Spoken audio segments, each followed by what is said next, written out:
Go ahead.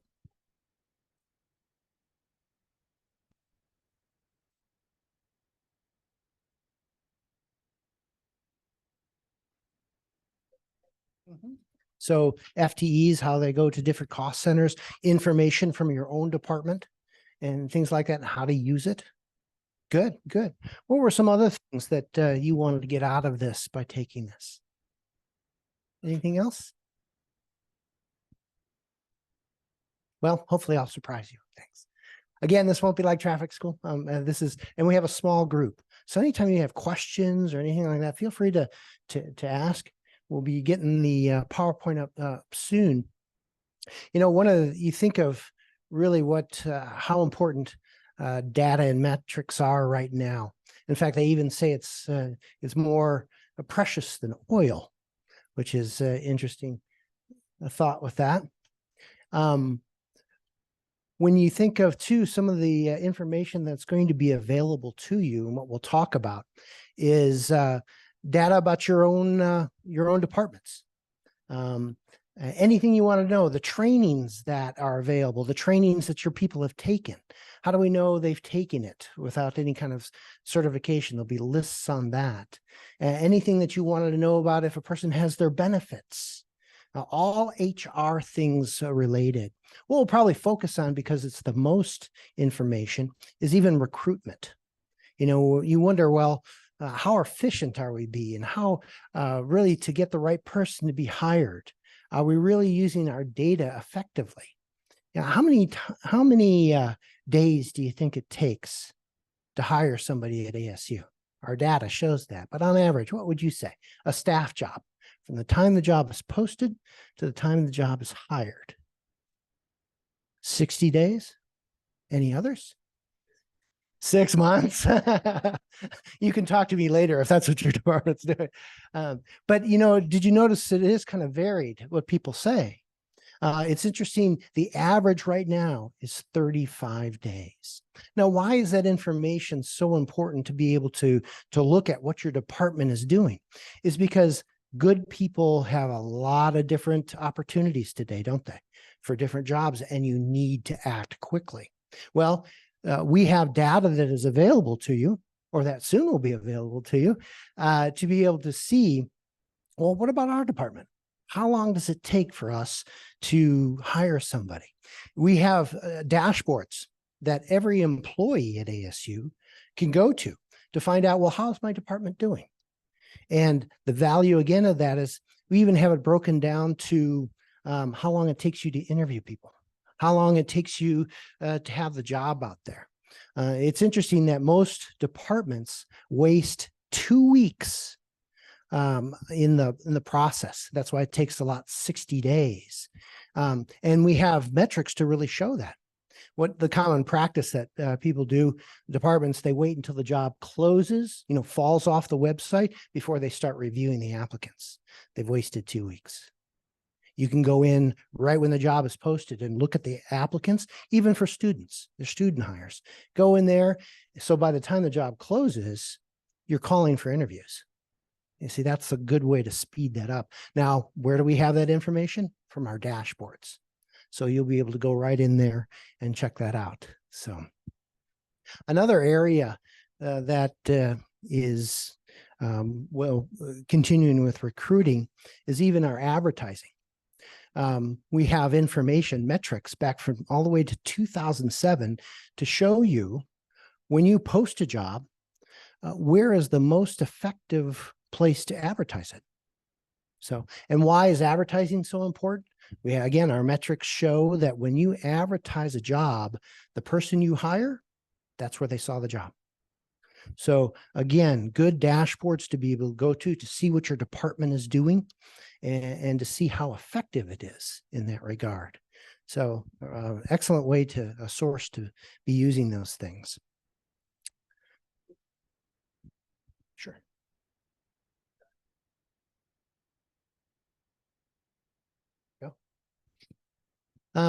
What other information is it necessary for us? Well, when we're recruiting people, in fact, how many people do you think go on to the ASU website every year to apply to jobs?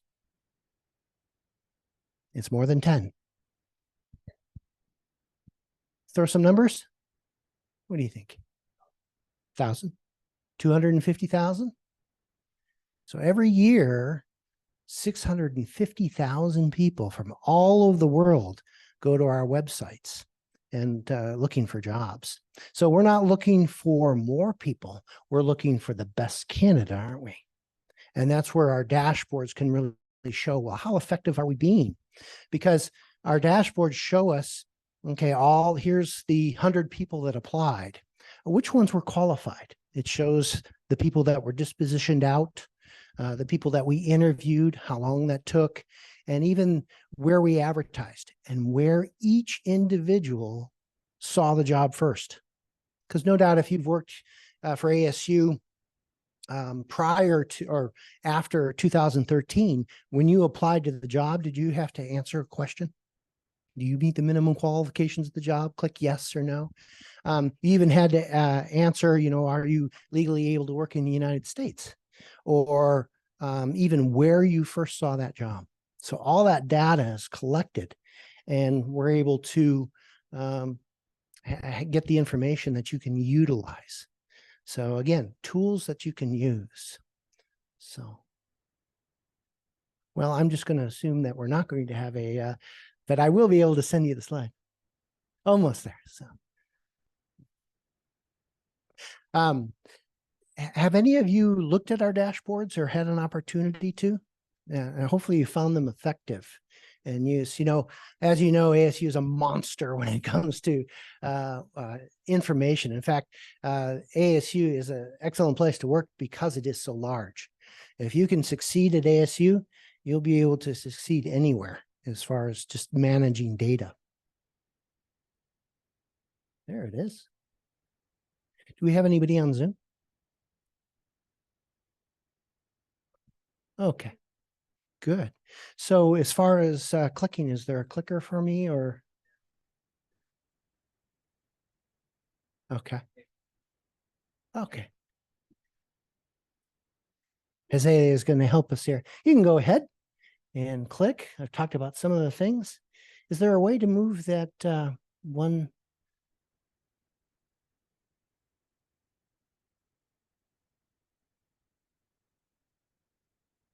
No, probably at the top of it. Yeah, there you go. So like we talked about, data is more valuable. We can switch forward. Yep. So here's what we're going to talk about really is, what is our mission? Why are we existing as far as doing analytics for people? And what our dashboards looks like, what the difference between collecting data and analytics is. And really in your department, this is where you come in. It's one thing, and no doubt you've seen sometimes, oh, give me a report about this. And you give it to the person you're giving to, and they, make it into a paper airplane because they have no idea what to do with it. But here's where you can come in and really be effective with this. Thank you so much for getting that. So we'll talk about that. Let's go to the next thing. And we talked about our mission, so we can click that. Really, that's our purpose. We want to make you more effective. So we're kind of a strategic partner involved in, so what does that mean? We want to present data to you and make sure that you have access to the things that you need so you can present that information in a way to help make decisions. And that's where we come in, to be able to help you to get the right information. Thank you. So next, go ahead. So this is our role. So basically, it's all right. Basically what that's saying is, like we talked about before, sometimes people make decisions based on one piece of data. And as you know, sometimes that is a bad flaw that we make because we're making judgment calls based on one sort of data. So that's really our purpose in that. And Andrew with his team, our analytics team, he is trying to make sure that you can make a good decision by providing you a variety of different points to make decisions with. Okay. This is our website. It's just the HR recruitment website. which constantly changes. So it's even changed from this picture. There's a reports, an HR reports. Actually, when you go up to the HR recruitment and look at the drop-down menu, it's in a different place. But that is where you can get the access. One of the places, most effective way, is going to our website and getting the reports out there. Okay. And here's what you have access to. You have access to all these HR department reports, and we'll kind of go and show you a little bit. You probably won't be able to see them all the way from the back, but I'll just describe it. It's not important that you see them, but that, and then we have some confidential reports that we're going to kind of show you too. But again, to present you data so you can make a good decision and help your department to be more effective and efficient. Let's go to the next one. This is kind of like what it looks like now. It just gives you a menu of all the different reports that we have in there. Again, that brass ring aggregate dashboard, we'll be looking at that for a little bit. But if you want all the information about your department, there's a good headcount report that shows you how many people. So how many staff employees do you think we have at ASU right now? Guesses? Staff employees. We have 30,000 total employees, but how many staff? Pretty close. Well, kind of in between the 8 and the 13. We have 10,090. And so that's how many employees we have at ASU that are staff employees supporting everybody. So lots of information. That's good. So no worries. This is one of the example of that aggregate. What it's doing is it shows that has filters on the right. So you can filter what information you need. But basically what it's going to demonstrate is how many people in the last 5 years it always has 5 years of history, have been recruited at ASU. And it shows how many candidates applied, how many recs there were, even the average number of applicants per requisition. And obviously you can tell when COVID hit, can't you? And this is the 2007 to 2022 right now, and it's real-time data. So right now, obviously this is outdated, but it just shows you even a graph form and what the average salary was and the average hourly rate. So it gives you all the information that you need. And when you scroll over, it shows more information. And we'll even have kind of an aggregate EEO information. Okay, well, how many, when we posted the job, how many of this ethnicity, how many of this gender were applying to the job? The reason why that's important is we want a diverse applicant pool. And a lot of times we don't have a diverse applicant pool because we're not advertising to certain groups. So at ASU, we do a pretty good job though. Let's see the next one. So as you can see at the top there, these are the different things that a person will be able to go to and see. Now, if I wanted a report of all that data, it gives me an opportunity to hit the little ellipses up there and export all that data. So when you've got your report that you want, you can print it out however you want, or put it in a report and doctor that Excel spreadsheet or whatever you use to be able to present the information a lot better. So it's a nice tool for you to use. Next. So here's an example of those tabs on the top of what, again, all these are all the recruitments that have been in the last 5 years of like a certain department or area. Now we want to know, okay, well, how long did it take us? So again, we have it in graph form, but we also, here it shows for this department just on how many days it took. 43 days it took them. So they're about average with that. How many hires were made? Again, even breaking it down, how long did it take us, or how many people we interviewed? How many days did it take from post to offered or accepted? And with the interviewing and things like that. So it'll break it down for your department. Again, this will help you to make better hires and also be more efficient with your recruiting. So let's go to the next one. This is an example of, okay, well, with my all my recruitments, what about my advertising? So I click on the advertising tab. It shows where I advertised it, and where people saw the job. So you can even go into it, brings you right across and shows you the person that was hired, where they first saw it. Again, you can always go to the far right and print out that report. So again, it really shows you how efficient you're being with your advertising dollars. So next, the gender. So, okay, what's in our recruiting? What has that been the past 5 years? And again, those filters on the right allow you to filter it. Okay, I just want to know the last 6 months or the last year. What have we been doing? Or back in 2017, I want to know that information. So it's a very effective tool in that. And lastly, let's go to the next one. The ethnicity. It shows you in graph form. Try to make it prettier. And with such things as Alteryx and Tableau, we're trying to implement that more and constantly revise these things to make it a little bit more user-friendly and able to explain.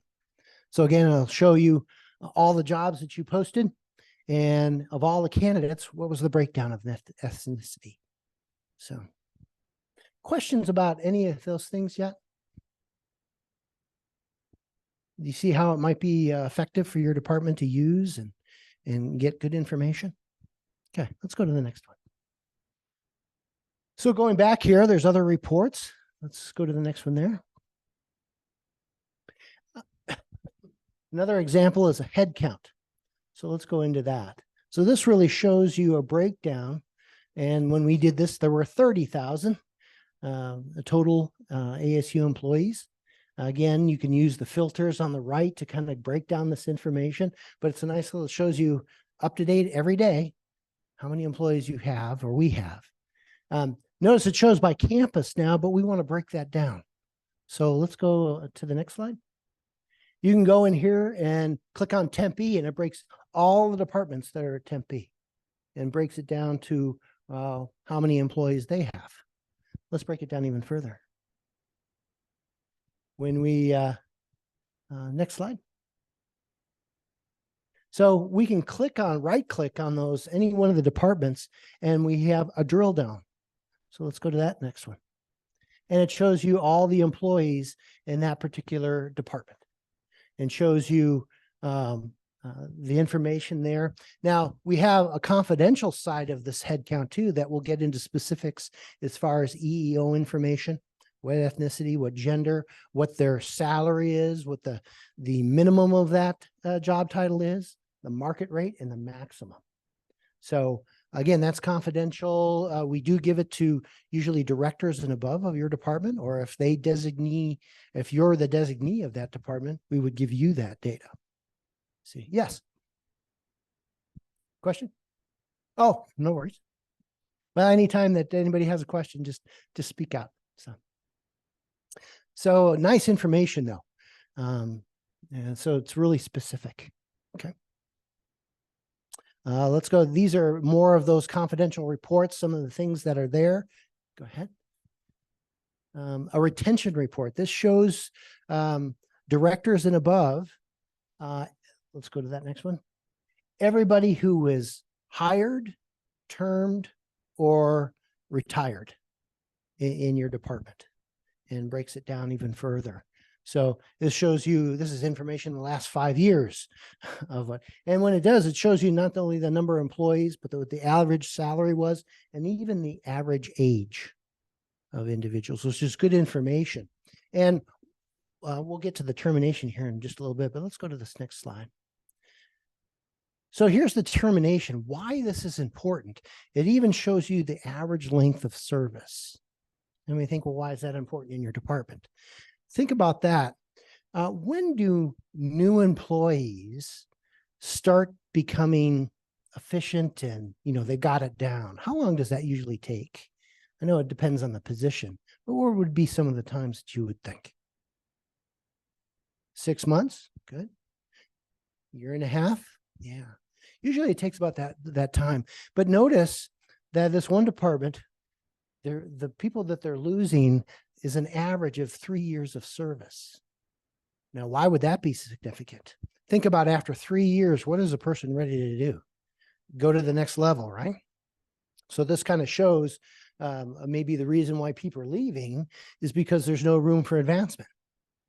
Or sometimes they just kind of plateau even with their salary. So again, this is good information to know that if we're having a problem losing people, why are people leaving? So we'll give you a couple different points within this data to really show that. It's a nice, effective way. Okay. And same thing with retirement. So as far as average time and all that kind of stuff. But again, it breaks it down for you to be able to have that data readily. If a direct, hey, can you get me this information? You know, how long do you think that takes? A couple minutes just to kind of go there and print it off or send it to them or even give them access to it. So any questions about any of those dashboards? I would have liked to show them to you live because then we could have kind of just played with them. But you have access to go in there and look at those dashboards now. So take advantage of that. And I do answer my emails. So feel free to say, Dan, well, how do I get there? If it's not clear, or, you know, I really need this information. How can I get that? I'll respond back to you and give you kind of the step-by-step. So we talked a little bit before. How are we doing on time? Good. Metrics versus analytics. Again, this is one of the big issues that departments need people like yourself to really help them with. And we try to be a strategic partner with you. Let's go to the next slide here. So again, we talked about that. Let's analyze a specific problem. One department was kind of worried of why they had such a lack of diversity in their hiring efforts. You know, when you looked in their department, everybody looked the same. When you looked at their applicant pools, everybody looked the same. Well, why was that? So the department had some theories about that. They reasoned that, let's go to the next, that, well, there was just some hiring issues with the department. You know, it's not a good market at this time, or people aren't looking for jobs. That's the reason why we're having this problem. What's another reason? They said, well, our salaries just aren't competitive. That's not why we're getting a diverse applicant pool. And then lastly, lack of career growth. So those are some of the reasons that they guessed about. Now, they were making decisions based on this, and they were doing everything wrong because they really had no data to support their decisions. So we got involved and we did some investigating. So what did the analytics really show? So one, that they were making good hiring decisions. The people that they were hiring on the applicant pools were the best candidate. And the salary was actually consistent. In fact, even a little above of what ASU in that particular position were hiring. So they were doing fine there. And lastly, there was opportunities to grow in that department. So all their decisions were incorrect according to what the data showed. So what did we find when we went in there and helped them see? Let's see the next one. Again, they were only looking at one form of metrics. We went in there to the, and they weren't even advertising their position. You know, sometimes we think, well, ASU is a monster. We have 650,000 people applying to it. But, you know, think about some jobs. You know, why would somebody in the trades go to our website naturally and look for a job?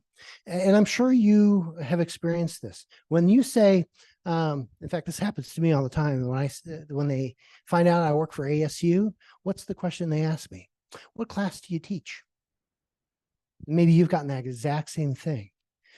It's because people don't know that ASU is a large city. It's a monster, isn't it? We have a police department. We have all sorts of support staff, let alone the faculty. So we're not really reaching the audience that we're trying to find for recruiting, especially. You know, that's the biggest reason why some departments, they post a job and they end up closing it without hire. It's because they're not reaching the people. So it's the same thing with having a diverse applicant pool or different ethnicities. We also saw, and one of the ways that we have that at ASU, we have 41 community partners that we advertise to. We take every single one of our jobs and we send them to different specialized groups, whether it be gender, whether it be a special social networking type of thing, let alone different ethnicity groups, to have a good pool. And they weren't advertising at all. Another thing too is a networking of current workforce that lasts. So we encouraged people to contact your friends, even family, talk about the job. But think about that. A lot of times that's a lack of diversity, because people are either just associating with people like themselves or just their family. So they weren't really kind of getting involved in those different things. Next. There were no special efforts to go out and reach people. Again, so we helped them with this. We can continue on. So again, the big key is it takes more than one source of data or just guessing on a certain reason. If we didn't get involved and kind of partner with that department, they would have been repeating the same mistakes over and over, just guessing on why they didn't have a good diverse force. So again, that kind of emphasizes this. It doesn't matter how good your data is. If you don't know how to use it or retain it, it's going to be a problem, isn't it? And maybe you've seen that in your department. You know, if you're the person that supplies data or helps makes decisions in your department, maybe you've seen this. They're just not making decisions based on data or this variety of points of data. Okay.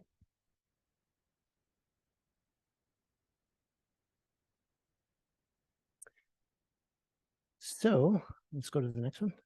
So this is kind of a breakdown of what most organizations, how they use data and really where they need to be. And something to when we look at this, analyze how your department makes decisions. Where are they in this chart? This is the most common. You know, they're just reactive. You know, COVID happens. Well, now we got to just be reactive about things. Or, hey, we have somebody's going to be leaving our department. So now we've got to go ahead and plan things. 56% of all organizations do it that way. And maybe you can think of your department. Do they make decisions based on being reactive? Is somebody getting ready to retire and nobody's being groomed to take that person's place? You know, that's a reactive environment. You'll find that is always one of the most stressful places to work, because people are running around pulling out their hair. And no, I haven't been working in those environments, but they're just kind of wondering how they're going to operate. Here's the second one. It's a little bit better. It's being proactive. You know, they set up mechanisms, data, and build reporting models to find out information. So they're kind of planning for the future a little bit. 30% of organizations. Now, think of that. I'm going to show levels 3 and 4 here in just a second, but this isn't where you want to be, but the percentage of organizations that are like that are 86%. So the far majority aren't using data effectively, or they're not creating dashboards or collecting data effectively. Think about how your department works right now. Can you think of certain situations or decisions that had to be made that were almost put on hold because there wasn't any data to kind of support people's decisions or, you know, future things? So let's see the next one. This is where ASU is right now. They're into strategic analysis. So they have different things like dashboards out there that you can go to and grab. We have a reporting department. If you need information like a report, you can send it to our department and we'll help you with that. And why that's valuable is because you're able to make better decisions, because you have a variety of different data points that you're taking information from. And what this really is that there are already, it's like the majority information that you might need is at your fingertips right now. It's not like you even have to call our department because that information is there. So questions about that? Well, here's the last one. This is where everybody strives to get, and only 4% of organizations really are that way. They're predictive. You know, they can tell you that, okay, well, in the next 5 years, we're going to be losing these many people, whether it be from retirement or just annual terminations that happen. So they're knowing that that's going to happen. So now they can make decisions. Okay, if we know in the past, over the past 5 years, each year we lose this many people, why? What does the data show us? Can we retain those people that leave?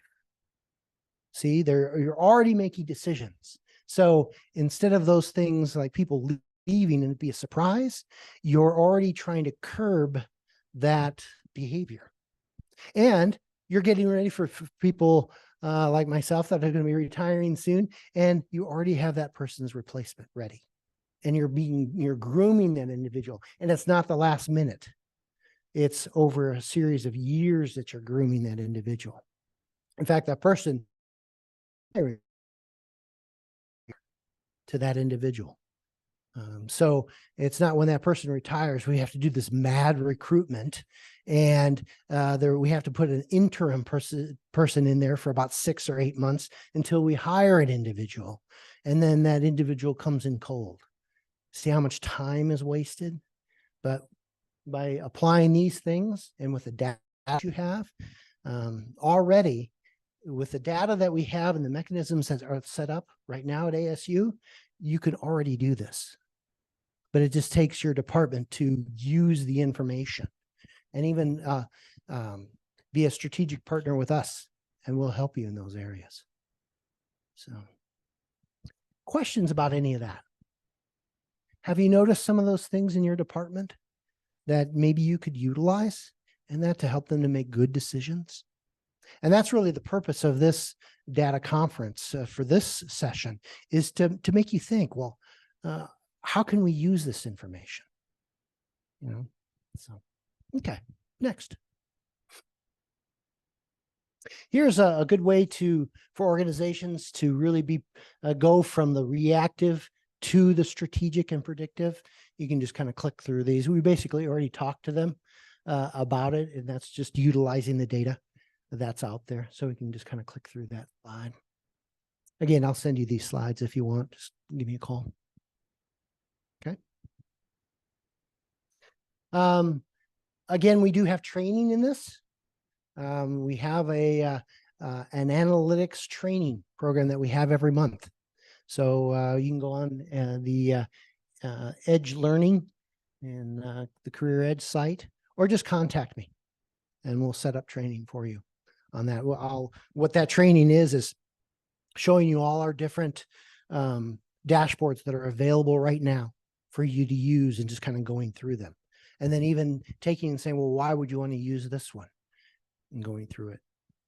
So again, not only tons of recruiting data, but even data about your department, anything that you want to know, and even the trainings that maybe they should be taking, even shows you who has and who hasn't. So, okay. So again, something to think about is, what data are you really needing? You know, and let us know, and we'll help you find it if it's not out there already. We keep Andrew very busy. He does a lot of government reports, he and his team, and a lot of reports, a lot of ad hoc reports for all the departments. So, okay. Questions? Anything come off the top of your head when you looked at this today?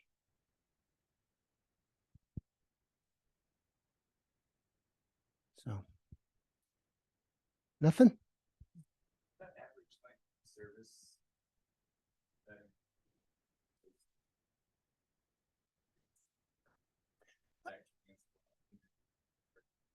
No, yeah, it's really when the person leaves ASU.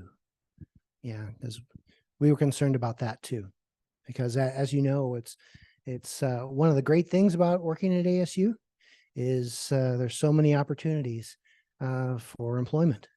Of course, according to the hiring manager, what's the worst problem at ASU? It's because everybody has opportunities to go elsewhere at ASU.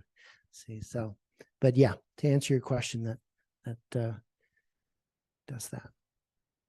Yes.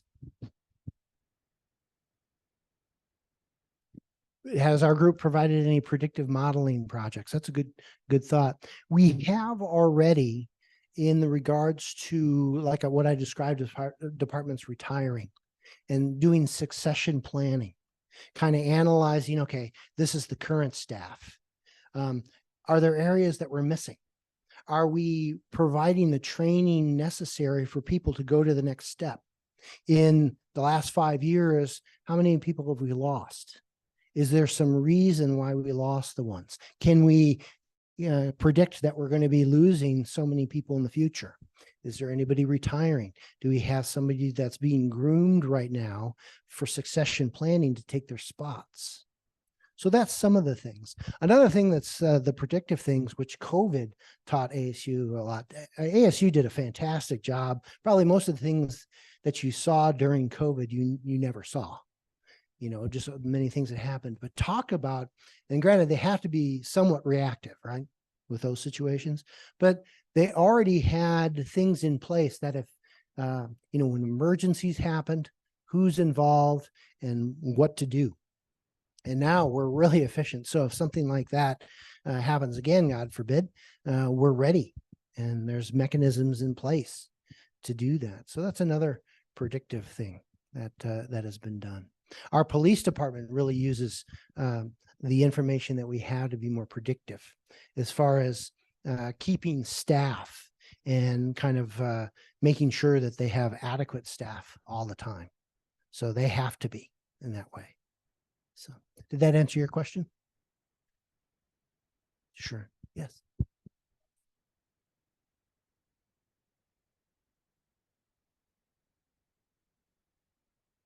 Mm-hmm. Yes. So that's a good question. Is your question, is ASU going that way, or is that how? Yes, in fact, now we do exit reports of those that, and really it's about 25% of the people fill that out when they leave ASU. But sometimes the departments have a good idea why, but probably some of the most common reasons why people had left in the past was, the work from home aspect of things, hybrid schedules, even pay. But ASU, again, those are the kind of things that almost being reactive, but being quick. They had hybrid schedules. There's opportunities depending on the department, 2 days a week being at home, depending on the positions.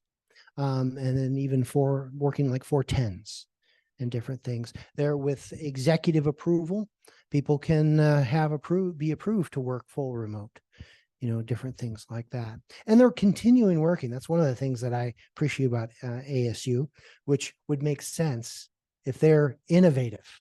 One of their, the New American University is being innovative, always looking for things to improve. This next year, you'll probably see different things that ASU does and tries to implement to really create a more active workforce in that sense. Unfortunately, sometimes the bad part about remote work is there's no cohesive teams. And a lot of times it's hard to know if the person that's working remote doesn't have 2 jobs, 2 remote jobs, doing them at the same time and things like that. But, but one of the biggest things is the lack of cohesiveness in the team. And there's more turnover because there's no loyalty to a team and there's no feeling of belonging.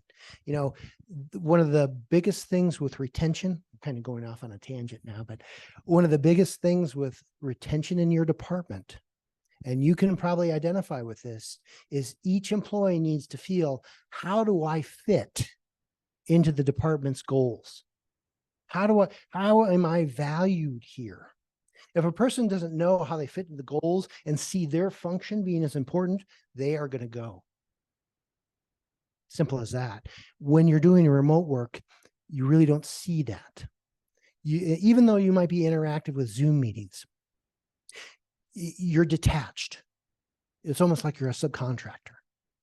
So that's the only downfall with that. So I really went off on a tangent, didn't I? So, other questions? Well, I appreciate your attention. I hope this was helpful for you. Again, think about how your department currently uses data, and where they don't use data, where they should. And contact us. We'll be happy to help you to see where to find the data that you're looking for, or even provide reports for you that you can share with your department. We'll be happy to do that. So, anything to add, Andrew? So, there is probably a data conference that's going to talk about Workday. I don't know if you're going to be in that one, but Workday is going to change the way we get data. It's going to be easier. When you think of it, think of the systems that we have. You might think, wow, these are really awkward to use. You know why? PeopleSoft was put in 2007. And the applicant tracking system right now, Brass Ring, was put in 2013. It's 10 to 16 years being outdated. So the things that we're going to be able to see and the data that we're going to be able to get and the reports that are going to be at your fingertips with Workday can't help but be so much better and easy to use. Unfortunately, by the time our Workday is put up in 2025, probably in 6 months, it's already going to be outdated, isn't it? So, but at least it'll be vast improved from what we have now. So, okay. Well, thank you for all your attention, and I hope this was valuable for you.